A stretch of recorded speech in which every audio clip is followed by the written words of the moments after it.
compartilhar com vocês algo que me deixa inquieta. Eu estive pensando a respeito do que eu poderia estar trazendo para os irmãos hoje. E uma coisa que me deixa muito preocupada, eu gostaria de compartilhar com vocês agora, que é uma crise que o mundo está passando, a desconfiança. A gente olha a sociedade aí fora e vê que o mundo não confia em ninguém. As pessoas não conseguem mais confiar nas outras pessoas. Nem em si próprias elas têm confiado. A gente passou há pouco tempo, agora, recentemente, pelo processo eleitoral. Ainda estamos, aliás, em processo eleitoral.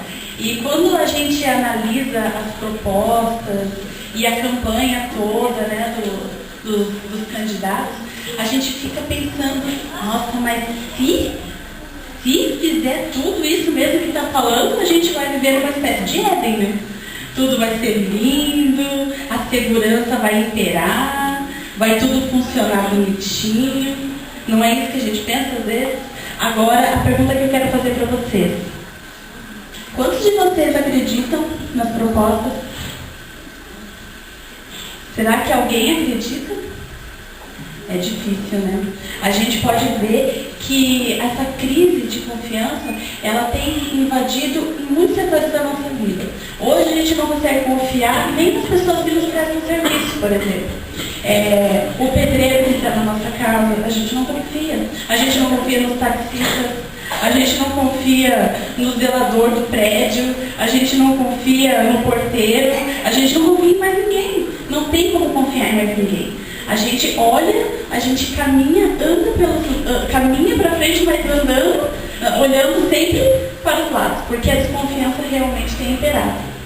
Agora, o que eu percebo, irmãos, é que essa desconfiança tem invadido até os nossos lares. Hoje a gente pode ver homens e mulheres que não conseguem colocar a mão no fogo pelos próprios cônjuges. Né? Mais do que isso ainda, falando da relação um pouco de pais e filhos, muitas e muitas vezes os pais são os últimos a saber o que acontece com seus adolescentes em casa ou fora de casa. Isso é uma coisa que tem acontecido com muita frequência dentro dos nossos lares. A gente não consegue mais ter um porto seguro, nem dentro da nossa própria casa. A insegurança, a instabilidade está rondando toda a sociedade. Tudo o que a gente confiava parece que já está desfeito. A gente já não consegue mais ter certeza em nada na nossa vida. Tudo que eu estou falando aqui, será que é exagero? Será que eu estou exagerando? Eu gostaria de estar exagerando, irmão. Eu gostaria mesmo de estar exagerando. Mas a realidade aí fora grita aos nossos ouvidos, dizendo que o que acontece é exatamente isso. O que eu estou falando para vocês aqui é um retrato quase que fiel da realidade que acontece aí fora. Agora, eu não sei quantos de vocês conhecem a Isabel. A Isabel é aquela ali, levantou a mão. Ela contou a historinha para as crianças. Quem não conhece agora sabe. Eu e a Isabel somos psicólogas. E algumas vezes, eu e ela conversando, a gente chega a umas conclusões assim que, do jeito que a sociedade está, a criminalidade, a maldade, a desconfiança, a desorientação que as pessoas sofrem, vai trazer realmente cada vez mais pessoas para dentro do nosso consultório, né, Isabel? É isso, é o desespero, é a desesperança, é a falta de segurança que a sociedade tem. Agora, existe um momento, irmãos, que as pessoas gritam pedindo por socorro e ajuda. As pessoas aí fora, elas imploram por ajuda. Elas ficam desorientadas e não sabem o que fazer. E elas se encontram, quando elas percebem isso, elas ficam desorientadas. E elas realmente não encontram solução. O que a gente vê aí fora é total descrença. Descrença do outro, descrença em si mesmo e principalmente a descrença em Deus. E eu queria testar para mais uma coisa com vocês. Será que essa descrença tem entrado dentro dos bancos da nossa igreja? Será que essa descrença tem entrado dentro da casa de Deus? Será que a desconfiança impera aqui também na casa do Senhor? Eu queria convidar vocês, nesse momento, a fazer uma reflexão comigo. O homem, irmãos, Deus deixou muito claro para a gente qual é o nosso propósito aqui na Terra. E o homem só encontra a verdadeira razão de ser, de existir e de continuar trilhando quando ele satisfaz essa vontade de Deus. Aliás, quando ele glorifica a Deus, quando ele consegue colocar Deus em primeiro lugar, quando ele consegue enxergar que Deus é soberano em tudo. Deus precisa ocupar o primeiro lugar e ser soberano para a gente ter confiança. Deus precisa ser o primeiro em nossa vida para a gente encontrar segurança, porque na sociedade a gente não encontra. Qual que é o nosso porto seguro? Eu diria que é Deus. Eu não digo mais que o nosso porto seguro é a nossa mãe, ou o nosso lar, a nossa casa. A gente deve apenas olhar para Jesus e olhar para Deus. Agora, quando acontece o contrário, né? A gente encontrando satisfazendo o propósito da criação, o propósito de Deus para a gente consegue continuar caminhando feliz. Agora, quando acontece o contrário?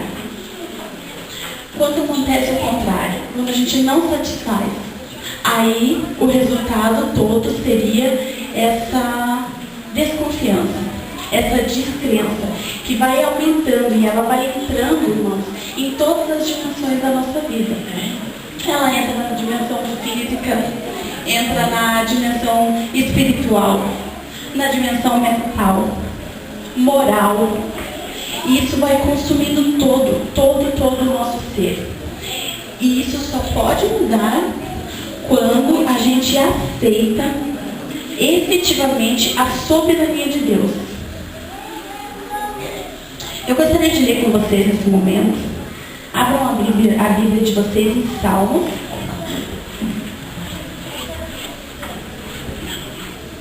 Salmos capítulo 1 e o versículo 4.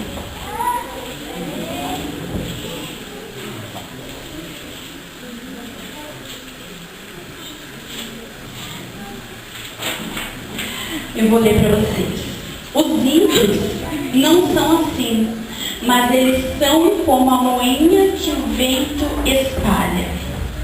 Os pais são como a palha que o vento espalha.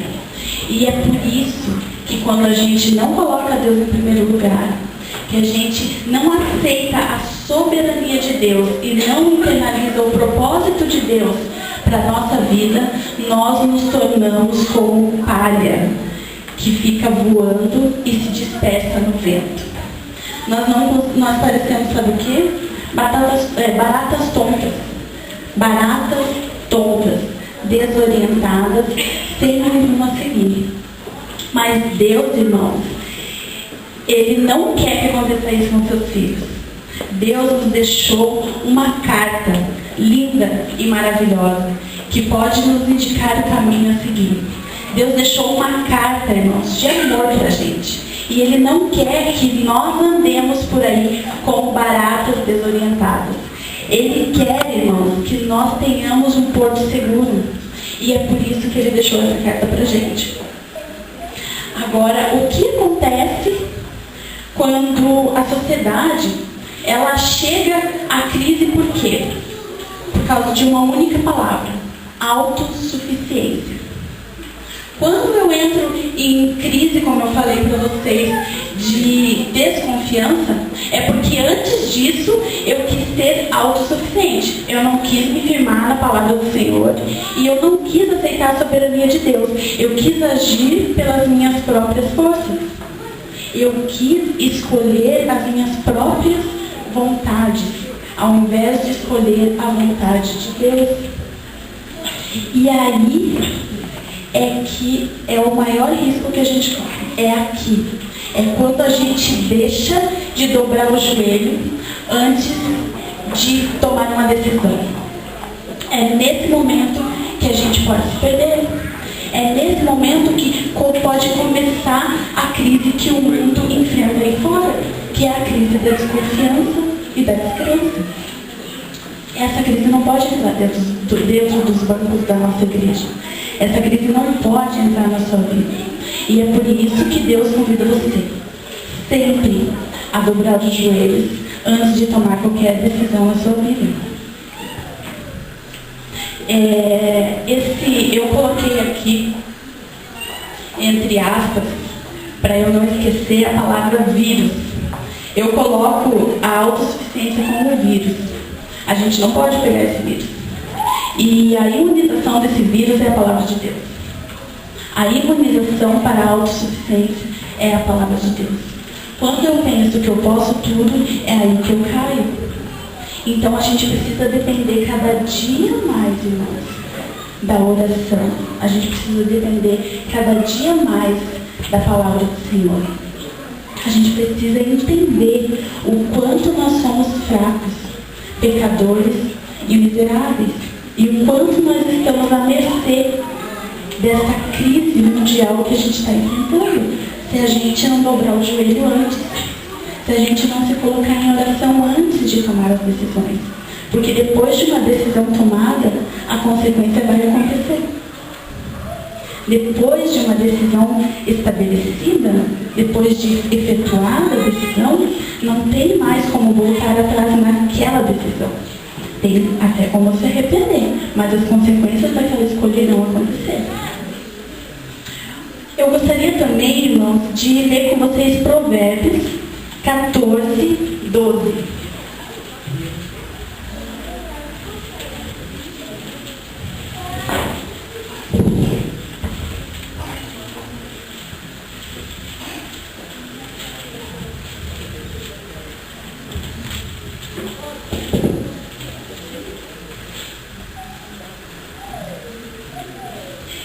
Deus, na sua infinita sabedoria, irmãos, Ele deixou muitas dicas para a gente de como a gente pode ser feliz e para a gente não sofrer. Eu vou ler para vocês agora. Provérbios 14, versículo 12. Há um caminho que ao homem parece direito, mas ao fim dele conduz à morte.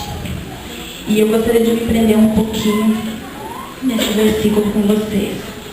Quando nós começamos a fazer as nossas próprias escolhas por nós mesmos, a gente se encaixa nesse versículo aqui.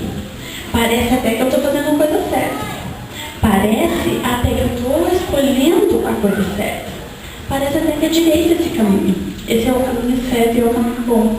Mas a gente esquece que quando as decisões são tomadas por nós mesmos, aqui ao final do versículo diz: mas o fim dele conduz à morte.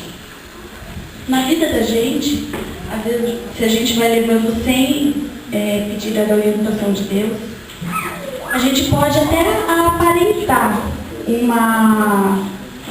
uma vitória na questão dos estudos, a gente pode até aparentar uma certa vitória e êxito na vida profissional, a gente pode até parecer ou até ser poderoso e conseguir conquistar tudo o que a gente quer. Mas chega um momento em que tudo vai por água abaixo. Porque a palavra do Senhor não mente. E a palavra do Senhor diz que quando nós fazemos os nossos próprios caminhos, o fim dele nos conduz à morte. E a gente não deve brincar com isso. E a gente não deve desconsiderar o que a palavra do Senhor fala. E é por isso que eu falo novamente. O meu apelo hoje é que todas as decisões da sua vida sejam feitas após o contato com Deus. Após você pedir a orientação de Deus. E não antes disso. Bastar-se a si mesmo.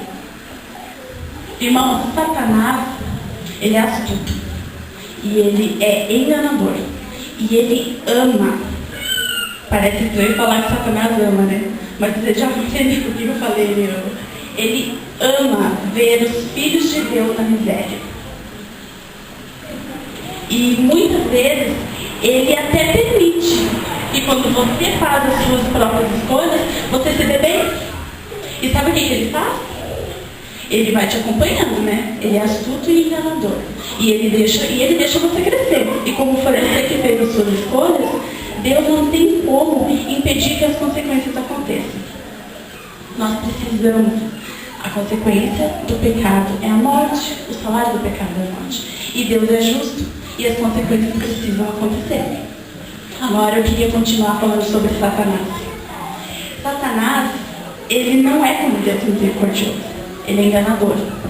Ele, quando ele dá uma rasteira, quando ele puxa o tapete, ele não puxa pela frente, que você possa vê-lo e que você caia de bumbum e amorteça a queda. Não, jamais. Satanás não faz isso. Porque ele gosta de ver o Filho de Deus na miséria. Sabe o que ele faz?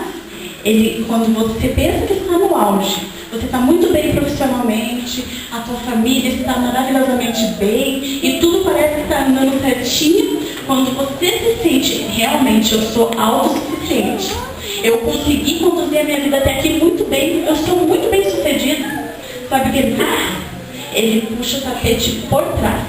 E sabe o que acontece quando ele puxa o tapete por trás? É a tua cara que cai no chão. E não é amortecido. E é isso que ele gosta. Ele gosta de ver o Filho de Deus com o rosto no chão.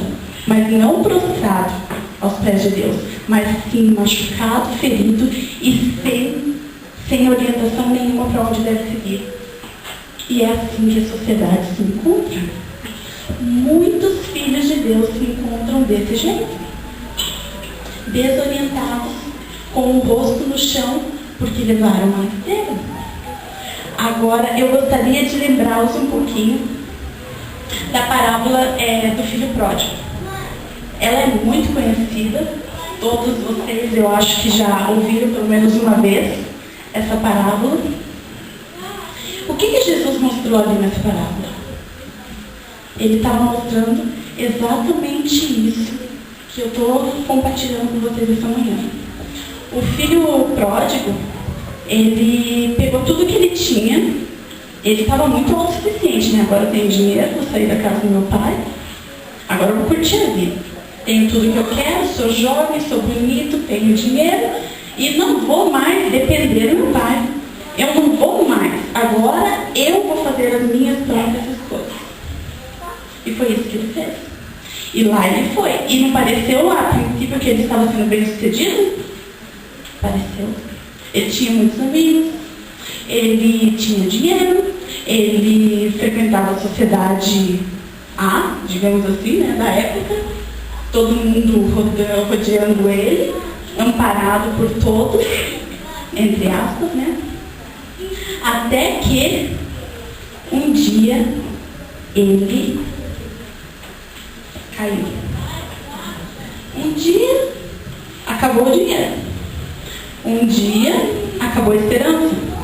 Um dia ele estava tão descrente e tão desesperado que ele estava se alimentando junto com os porcos. E naquele momento foi crítico para ele. E foi nesse momento em que ele percebeu que ele precisava de Deus. Foi nesse momento em que ele viu que a sua autossuficiência não existe, na verdade. Não existe ser humano nenhum autossuficiente.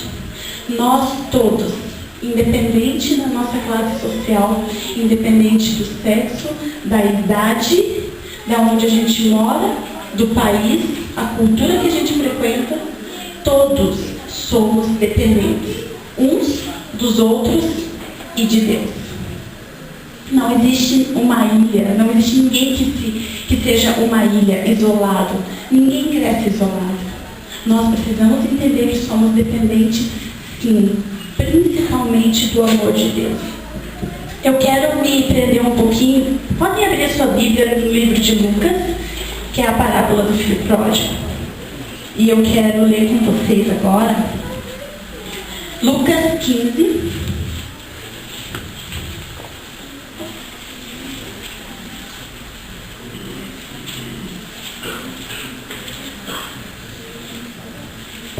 o versículo 17. Vamos ler o 17.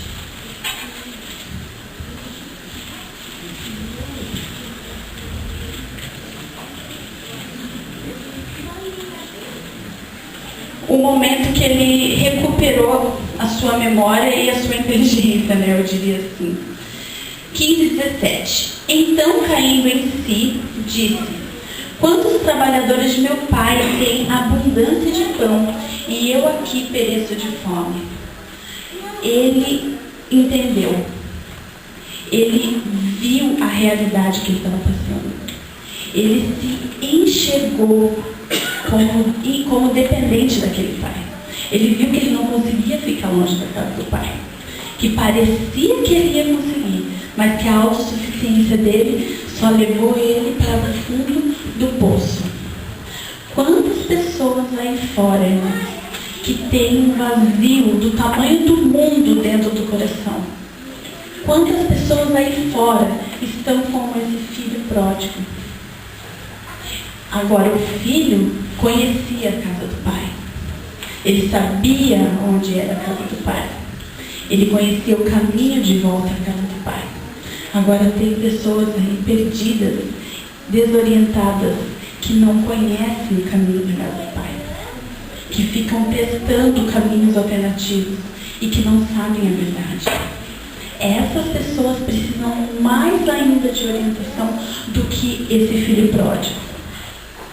Eu quero ler também com vocês o versículo 18 do capítulo 15 de Lucas. Nesse momento, o que ele fez? Levantar-me-ei e irei ter com meu pai, e dir-lhe-ei: Pai, pequei contra o céu e perante de ti. Ou seja, ele assumiu a sua culpa. Ele entendeu que ele precisava pedir perdão. Ele entendeu o quanto ele era culpado de tudo aquilo que ele estava passando. E ele entendeu também que ele abandonou, ele deu as costas. Ele deu as costas para a pessoa que mais o amava, que era o pai dele. Ele conseguiu ignorar a vontade do próprio pai dele, que era a pessoa que mais o amava. E nesse momento ele pensou: eu vou me levantar e eu vou até o meu pai. Eu vou me levantar porque eu preciso encontrar de novo com esse meu pai e pedir perdão para ele. Porque lá eu sei que eu tenho o amor, lá eu sei que eu tenho a comida, lá eu sei que eu vou estar amparado e eu vou saber o que eu vou fazer no dia seguinte. Aqui eu não sei. E esse momento, irmão, que ele entende que ele não é suficiente, que ele precisa do pai, é que tudo muda na vida dele. Tudo muda na vida dele nesse momento. Porque ele se levanta, ele não fica parado. Ele se levanta e ele começa a caminhar em direção à casa do pai dele. Eu quero ver com vocês também o verso 32 do mesmo capítulo. Eu vou ler a segunda parte do verso, depois da vírgula. Porque este teu irmão estava morto e reviveu, estava perdido e foi achado. O que acontece quando o pai avista o filho? O pai fica parado? O pai fecha a porta? O pai se esconde e fala: esse não é mais meu filho? Não. Esse pai, ele vai ao encontro do filho e ele beija esse filho. E ele abraça esse filho. E ele organiza uma festa para esse filho.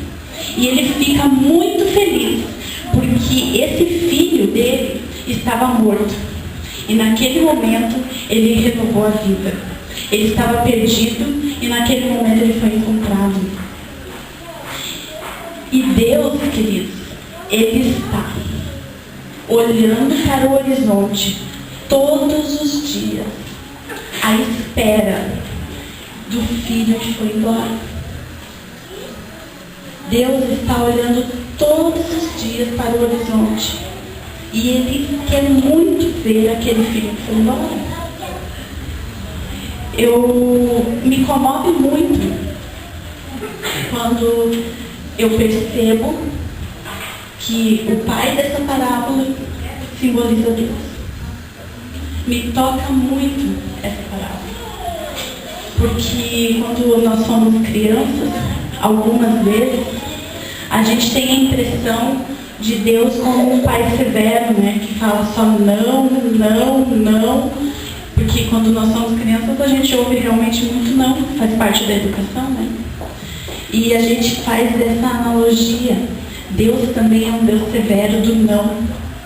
Só que o Deus apresentado nessa parábola é um Deus que ama tanto que ele não consegue nem ficar dentro de casa. Ele, todos os dias, ele fica olhando no horizonte para ver se aquele filho vai voltar. E isso toca fundo no meu coração. Eu quero compartilhar com vocês a história da minha conversão. Quando eu era adolescente, com 15 anos eu conheci a palavra de Deus. 15 anos. E eu me batizei aos 15 anos.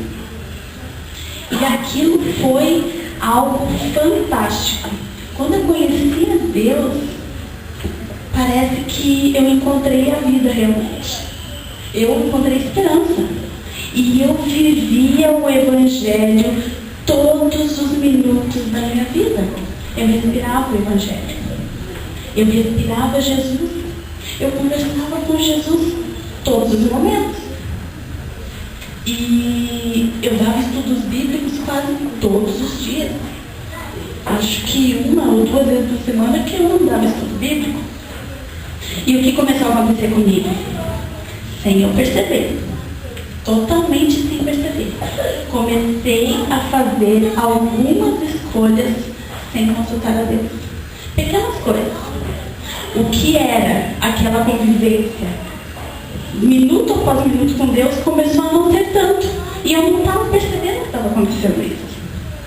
E muito aos poucos, lentamente, eu fui deixando de lado a vontade de Deus e comecei a seguir os meus próprios impulsos, a minha intuição, digamos assim. O coração do homem é enganoso.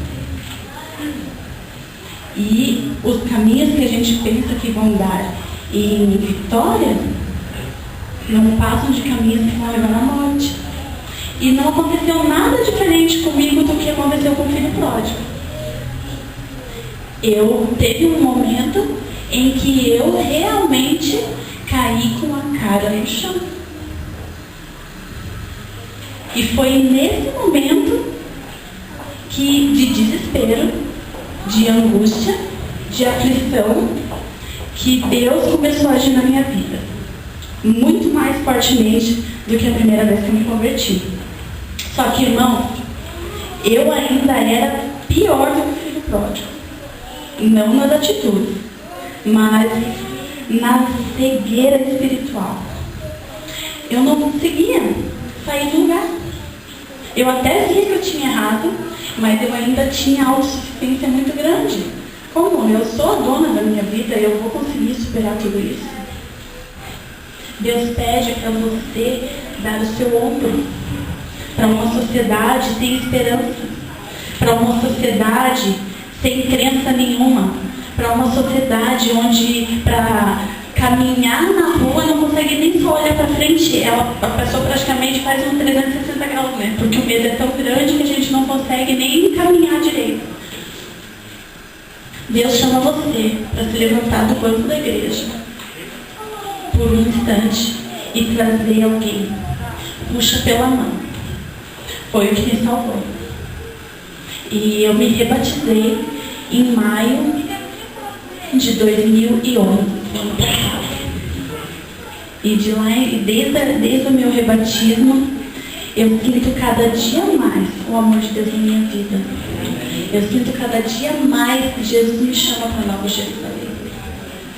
E eu não quero perder o olhar de Jesus. Esses dias eu estava compartilhando, eu faço um pequeno grupo na minha casa. E eu compartilhei lá com os meus colegas, irmãos de pequeno grupo. que eu quero perder qualquer coisa. Não que eu queira, mas eu até posso perder qualquer coisa. Mas eu não quero perder de olhar nos olhos de Deus. Eu não quero perder de olhar nos olhos de Jesus. E esse deve ser o nosso objetivo sempre, irmãos. A volta de Jesus. Tocar em Deus, os olhos de Jesus. Isso deve sempre estar à frente de tudo na nossa vida. Eu quero que vocês saiam hoje daqui com uma certeza. Deus é misericordioso. E Deus é amor. E Ele nos ama muito. Eu quero ler um último verso com vocês. Salmo 103.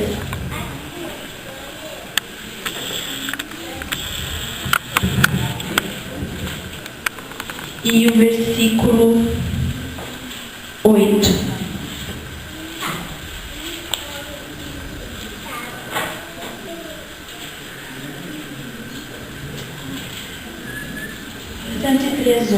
Compassivo e piedoso é o Senhor, lento para a cólera e abundante em amor. E agora eu quero ler o versículo 13 do mesmo capítulo. Como um pai se compadece de seus filhos, assim o Senhor se compadece daqueles que o temem. Que a palavra do Senhor tenha chegado ao seu coração essa manhã. E saia daqui com certeza de que Deus o chama ou para visualizar você voltando para casa, ou o chama a se levantar e buscar outros filhos que estão perdidos. Amém, irmãos. Amém.